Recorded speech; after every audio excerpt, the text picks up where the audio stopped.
Your induction into PsyOps begins. Stage 1, Private Our mission is Induction. influence, perception management, and control of the narrative. First brief. Signal framing, the tools, and the chain of command you'll learn to read and influence. The badge is more than metal. It's a passport into a controlled narrative machine.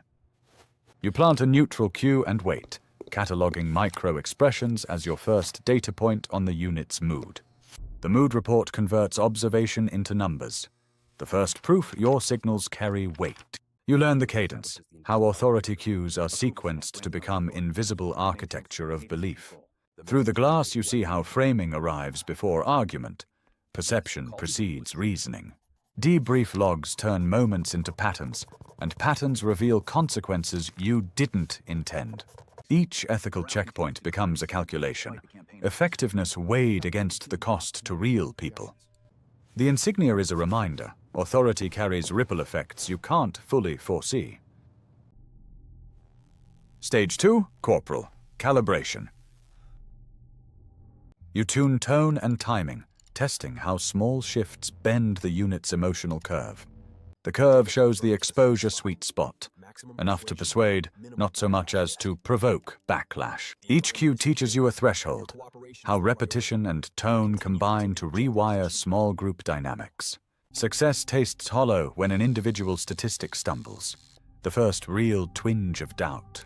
The checkpoint reads like a rule book, but its margins hide the human cost of applying those rules. You learn to exploit timing. When the unit is most exposed, the message lands deepest. Questions from inside the cell sharpen into conflict, forcing you to justify technique and confront unease. Annotations turn a single script into many messages, tailored paths to the same engineered outcome.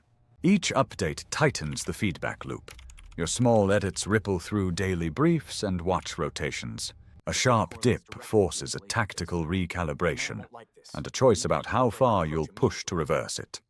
Small percentage tweaks on a page translate into different realities for each rank in the unit.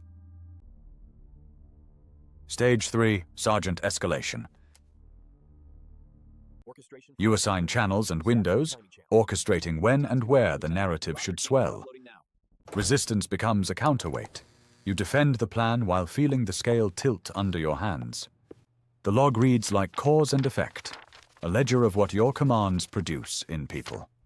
You hit repetition thresholds deliberately, but you keep watching for lag, the field's reply that can undo your work. Numbers climb, but faces tell another story, unintended reactions that complicate the victory. These curves are your roadmap, where saturation meets audience and belief begins to harden. You opt to amplify the narrative, trading short-term trust for a calculated strategic edge. Orders from above press you to escalate, a squeeze between duty and discipline. The checkpoint exists to limit harm. In practice, it maps the compromises you keep making. Seeing one person wear the cost personalizes the abstract thresholds you've been measuring. You synchronize channels to preempt counter-narrative moves, control through timing and saturation. Every button is a lever on human attention. Small mechanical motions with outsized consequences. Tactical compromises are made in raised voices and folded arms. You negotiate how far to bend the rules. You iterate the message. 3 edits that shift tone, and maybe people's choices. The insignia keeps its shine, but you feel the scuff marks in ways the uniform won't admit. Organizing the records forces you to read back the story you've written into the unit. You sense the pressure building. The next commands will test both the checkpoints and your resolve.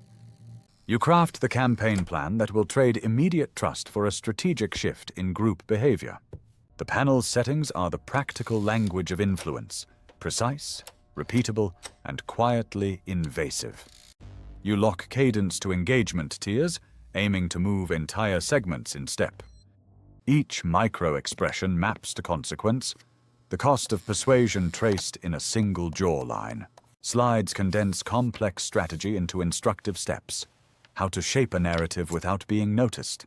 You begin the escalation sequence, each authorization nudging the unit toward a new equilibrium. Confrontation forces clarity, defend the campaign or admit its human toll. The checkpoint is both shield and mirror. It clarifies limits and reflects compromises. Signing feels like a threshold. Formal approval, irretrievable outcomes. You watch the plan unfold in real time.